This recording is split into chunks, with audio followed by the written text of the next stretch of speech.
Well, hello, and welcome to another episode of the Imperfect Men's Club podcast. My name is Mark Aylward, and I'm here as always with my good friend, colleague, and co-host Jim Gurulé.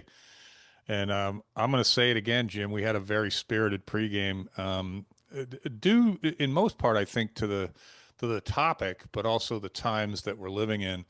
But before we get into that, and I'm going to read some definitions that you gathered as well. Just want to remind everybody, if this hits, if this resonates with you, please help us spread the word. We're trying to get this in front of as many people as possible, particularly middle-aged men. But I think much of the messaging that we provide is potentially helpful to no matter who you are, what gender you are, or what age you are. I would like to think there's a good bit of knowledge here, but some sprinkled wisdom in there as well. So heading on over to Apple, give us a couple stars, maybe five would be great, and a couple sentences on a review, and share it. Share the link with people. So anyway, enough said about that. The topic we came up with, and I'll give Jim credit for it, is civil discourse, and just to go ahead and have an understanding of that. Civil discourse, in my estimation, is basically discussion between people of things where there's likely disagreement of some kind, not necessarily, but I think the civil piece of the discourse is because of the desire, the goal to be able to talk to people with whom you disagree and be empathetic and kind and respectful. And I think, Jim, I'm not going to put words in your mouth, but I think we've lost that ability. Maybe not completely, but I think it's nowhere near where it once was. And I think one of the things we're going to talk about is where are we right now, and how did we get here? Yeah. Yeah, Mark, this reminds me of the early days of the podcast, the Imperfect Men's Club. The name comes from a whiteboard session we had in your in Orlando, in your place. And I think one of the first words you put on the board was civil discourse. And um, we'd spent some time trying to decide, hey, do we want to talk about this and this and that? So we've gone full circle, right? Because that's really what the topic's about. However, the framework that we ended up going with, these 5 areas of our life, and I'll go through those just quickly for those that aren't familiar with that, starts with our self, and that's the center, in the very center. If you held your hand up, in the center is our self, and that's self-awareness is number one. And we have a library of over 40 selves, but it starts with self-awareness. But the other 5 areas of our life, I'll just go around those quickly, is of course, our profession. That's a big part of it as a man, our identity, our health, our mental health, physical health. That's really what this is for, is our mental health as much. And then our relationship with the world, so our worldview, our relationship with money, which is a really big thing, scarcity, abundance that plays in this. And then the last one is our relationships with others. And we created two categories. We created male and female, and that's woman or man. But the relationship that we have as men with our the different relationship we have with our fathers versus our mothers, our brothers versus our sisters, our daughters versus our sons, and then of course our spouse or girlfriend, and that, and how that does play out in every part of our life, whether we're self-aware of it or not. And the reason I'm tying this back to this events that happened last week is I started thinking, like a lot of us, that's a very sad event that you may somebody may disagree with what Charlie Kirk had to say. But what I don't think anybody could disagree with is that his approach was he wanted to have a conversation. He wanted to have a conversation about something that maybe we haven't visited for a while, about the role of a man and a woman, and traditional values versus non-traditional values. And what happened, I think, again, we're all still processing it.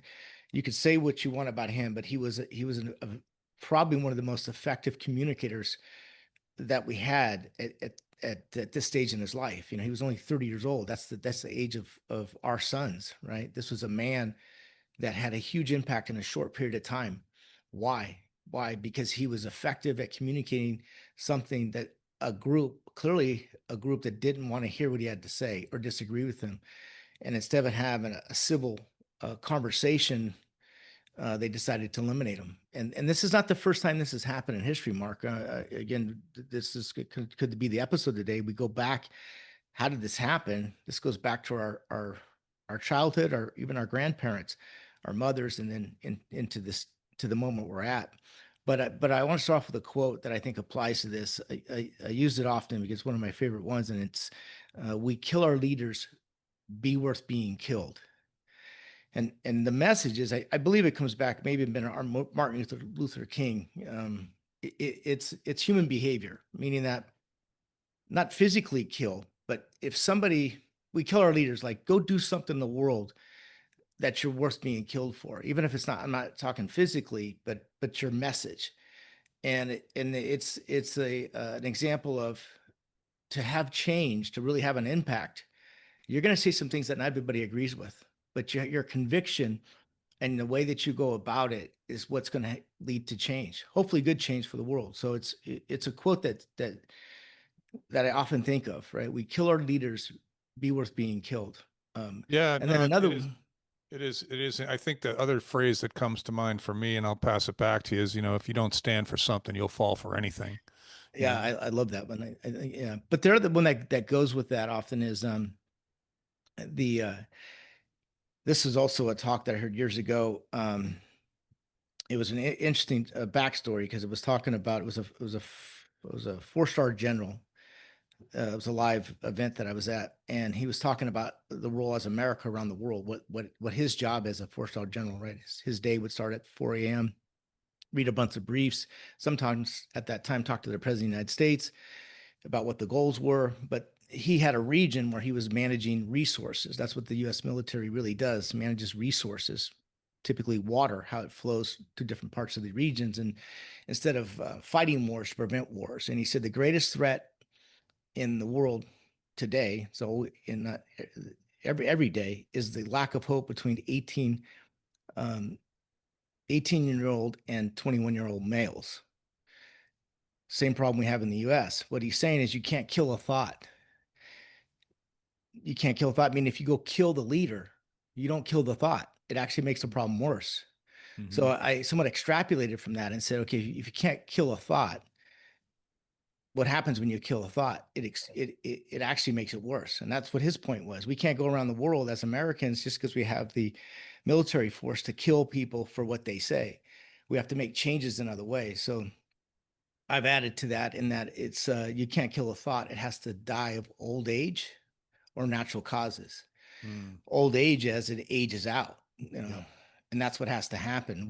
I feel we have a group of leaders that need to age out, and I'm going to go specifically to the 1960s movement after Vietnam, and this radicalism. This yeah, we'll expand on that later, but I really think that that's at the heart of what's happened. At one point it was with good intentions and it was progress, and it's become radicalism, in my opinion. But that the point is, if you try to kill a thought, versus it has to die of old age, and it just needs to age out, or natural causes, is an event like this, an event where something else became more important, and it was the old thought faded out because it just wasn't relevant anymore.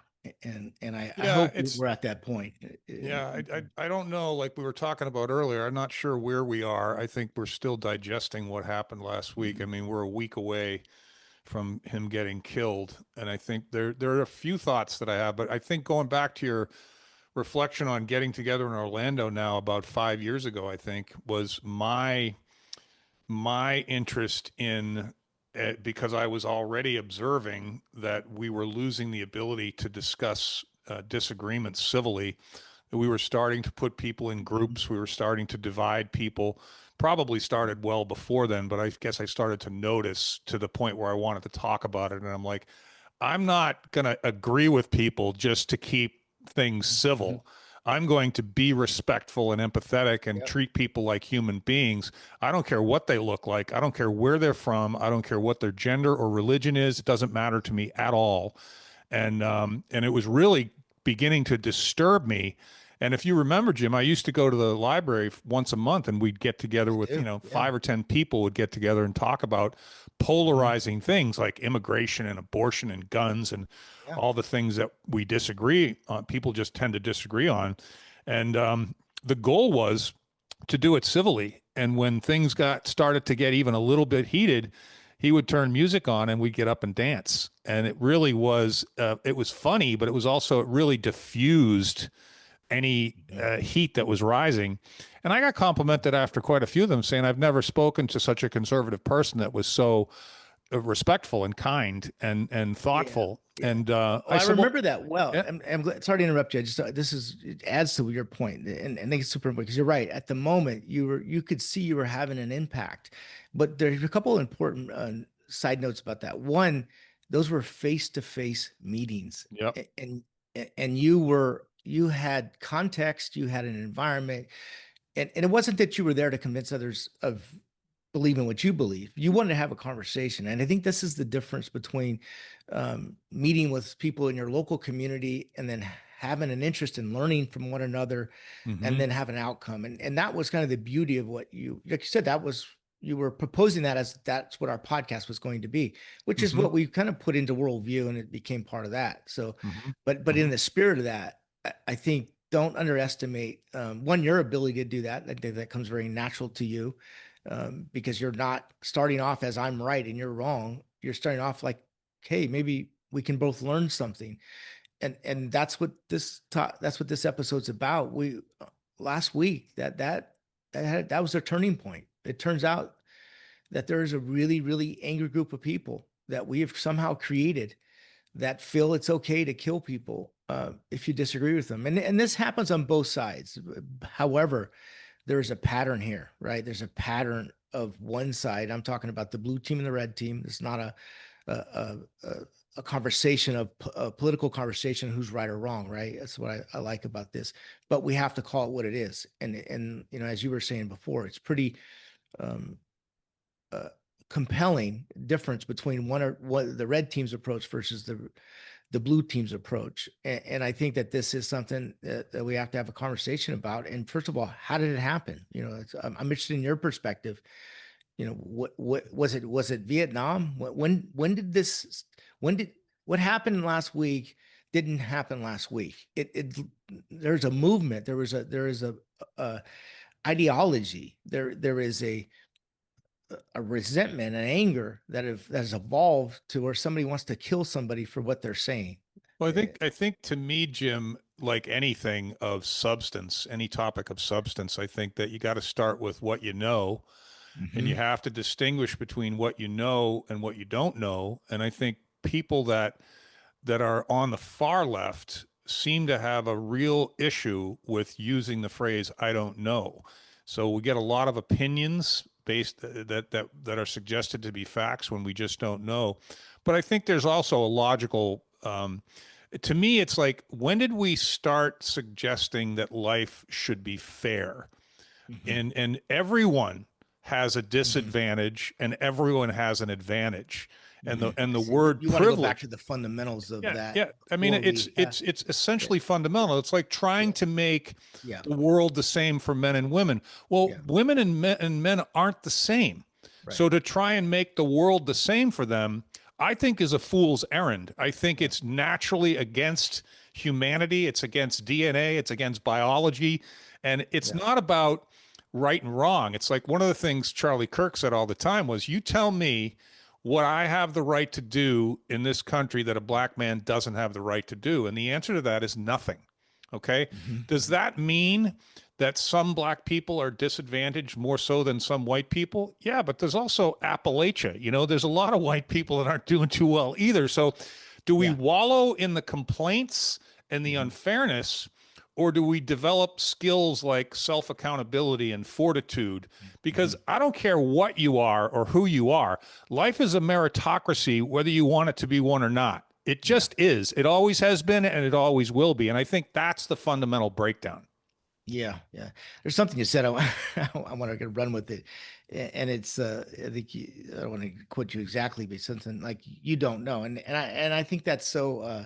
kind of refreshing. And I'll say the same thing. I was talking to somebody just the other day, and it was a good conversation. It was a deep conversation. And I said, you know what I do know that I just in recent years at this stage in my life, now that I'm officially in my 60s, that I don't know shit. I really don't know shit. All I know is my lived experiences, and they may or may not apply to your life. But with those lived experiences, there is some wisdom based on failures, based on a lot of mistakes, some embarrassments, a lot of humility that may be worthy I could share with you. But I don't know shit. We don't know, right? We know what we think we know, and we think with some evidence or some facts or some data based on outcomes over a period of time, you can there's patterns, and I think you can come with a logical explanation of why things happen. But I do appreciate, you and I are not suggesting that we have all the answers or we know everything. No, we're just saying, hey, based on our lived experiences, this happened in 1965, right? That happened to be the year I was born. What happened in 1965? What was going on in the world in 1965, right? Hmm. There was the Vietnam War was what, in the middle or towards the end? Where In were the we middle. at? Yeah, in the The middle. middle. Yeah. Yeah, yeah. And then um, government, right? There was a breakdown. We didn't trust the government. We didn't trust that the government was Yeah, well, was telling JFK us the was shot. truth. JFK was shot in 63, and then shortly Oh yeah, I'm glad thereafter, you mentioned that. it was Yeah. Martin Luther King and Robert Kennedy. And when Interesting. you what you're bring Yeah, the assassins. Interesting how that's related to this, right? Change happens when somebody dies, when there's an well, I think assassination. all those people could be considered probably were killed. I don't know, but probably were killed because of how effective they were Oh, in there's no arguing question. in They had a arguing thought that, against the people that were in power at the time. And it was it's like Charlie Kirk's situation, Jim. I said it to you earlier. It's like I don't know anything about this guy that killed him except what everyone knows, the little bit that's come out, and there's already arguments about it. But yeah. I But think it's we a do lot. know about him, not to get off topic, but you know what we do know about him? That his profile is very similar to other so-called um, standalone murderers of major figures, right? Did you know who killed JFK? Uh, Oswald, what's his name? Oswald, yeah, Yeah, Oswald. Yeah, supposedly, yeah, yeah. So supposedly. this is where I'm going with it, right? Supposedly, come on, these are not lone actors. There's more going on here. But I said with my son about this, and we Googled some stuff. I don't want to do deep research on it, but he was about this. He was 24 years old, and he was Yeah, kind of a loner guy. So the profiles of these killers often are the same. Kind of I middle think class I think families. They're young. I think they're easily manipulated. Yes, yes, that's So the point, and we'll leave it yeah, at that.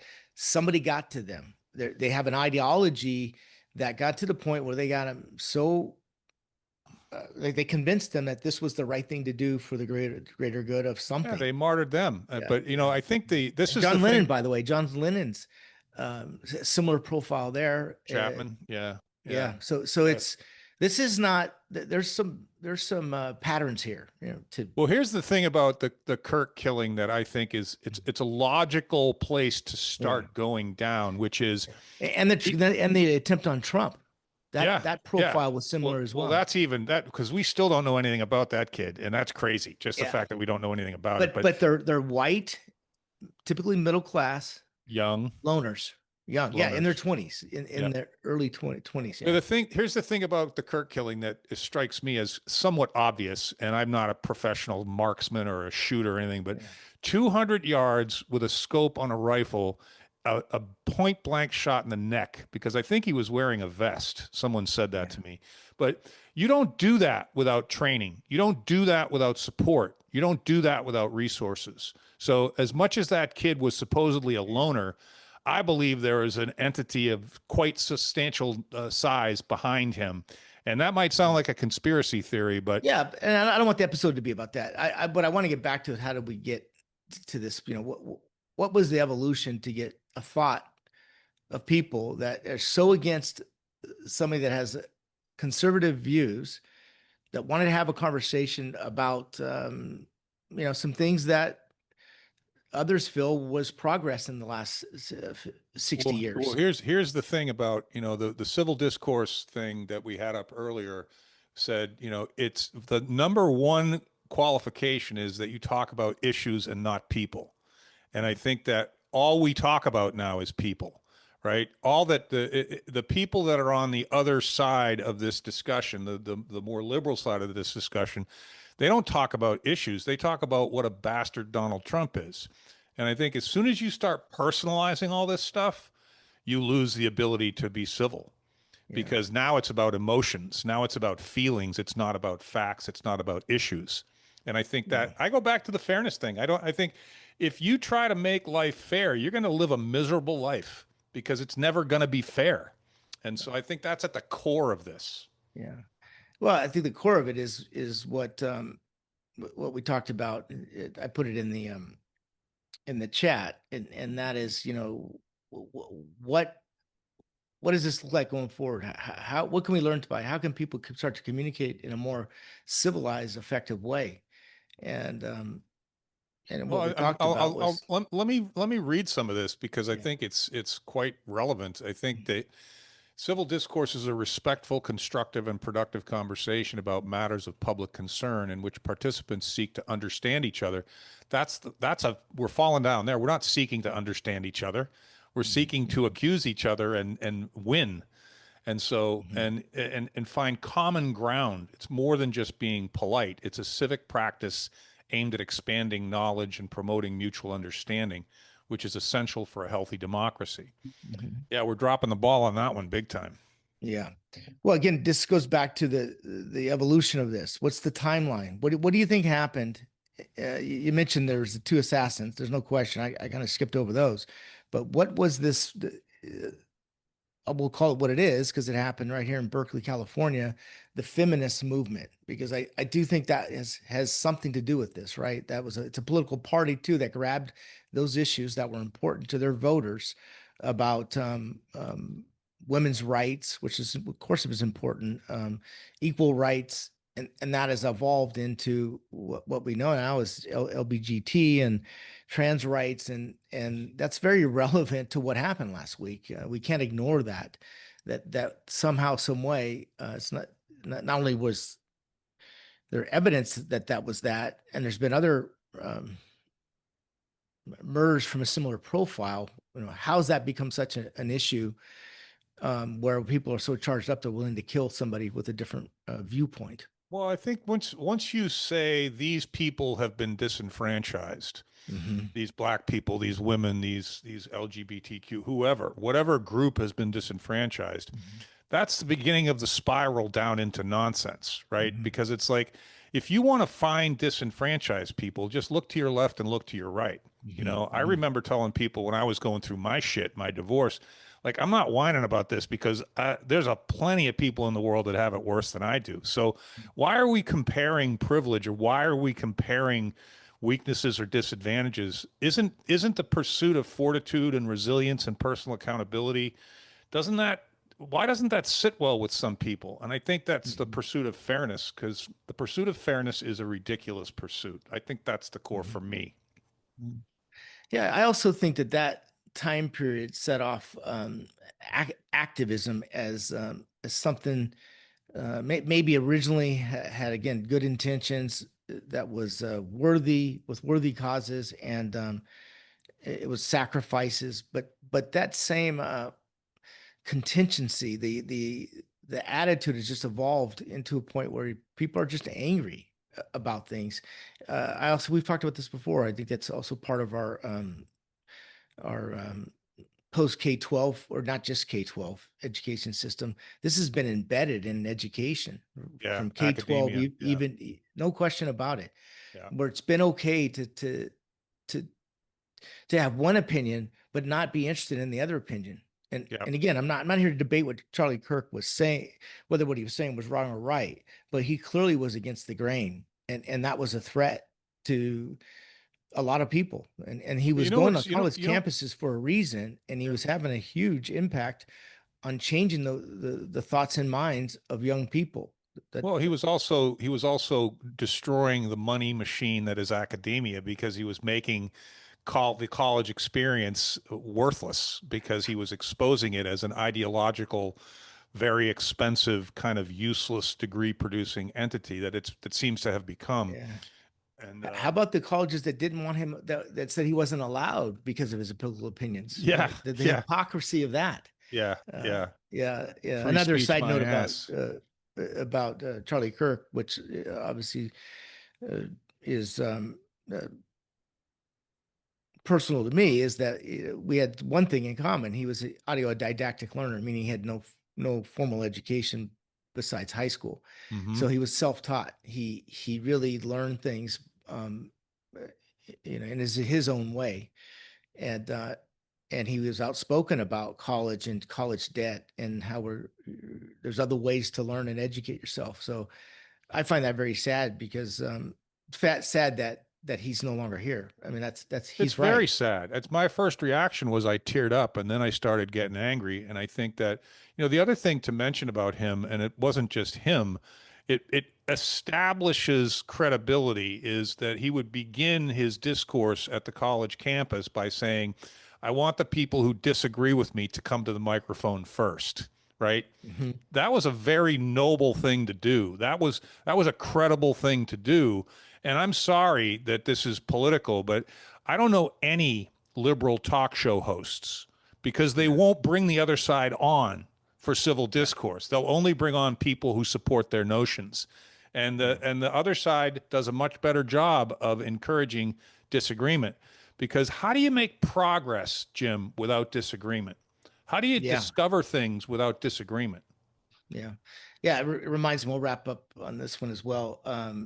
It reminds me of, I don't know, these quotes are coming to me about the mindset, right? It's obviously I'm an innovator. So when you innovate, you have to change your mindset because the quote goes, the mind that created the problem can't be the same mind that solves the problem. And, Hmm. and, and that really what his approach, he had a young mind with the young, I perspectives and ideas. And to your point, Mark, he was threatening that. He was threatening that system, and they Well, eliminated him. Yeah, you think about this in the context of you being an inventor, and it's closer to the science of things. You deal with science and engineering yeah, in some of the things that you do. I do. Science, by definition, is continuing to question Yeah, everything, right? right.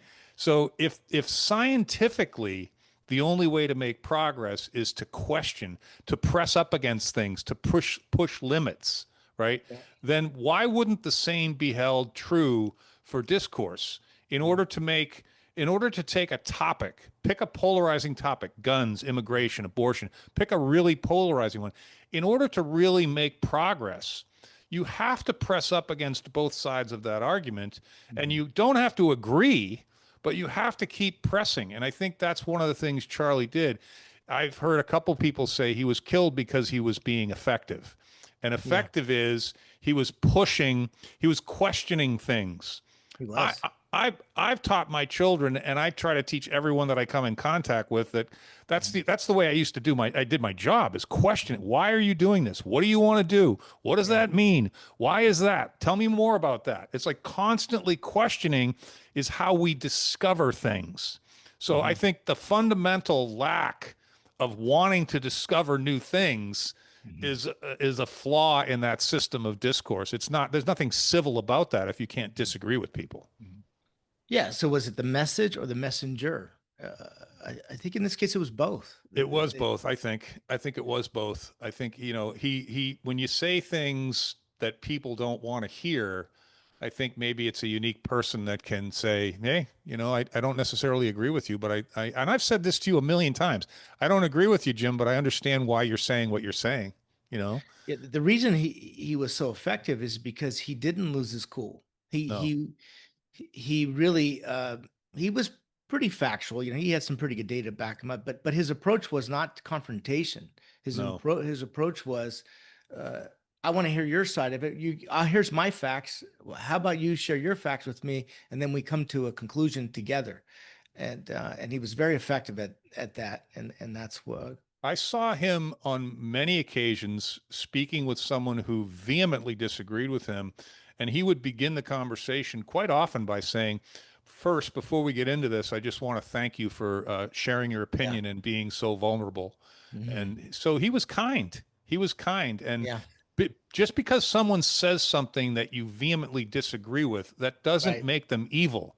Yeah. It makes them disagreeing with you. Yeah. Yeah. And that, yeah, what a great way to wrap it up, right? That's the difference between a civil society versus an uncivil society. That's If right. And we've become uncivil. I hope we're on a way back to becoming more civil. I guess time will tell. Yeah, I agree. All right, Thanks, Mark, Jim. until next week. See you.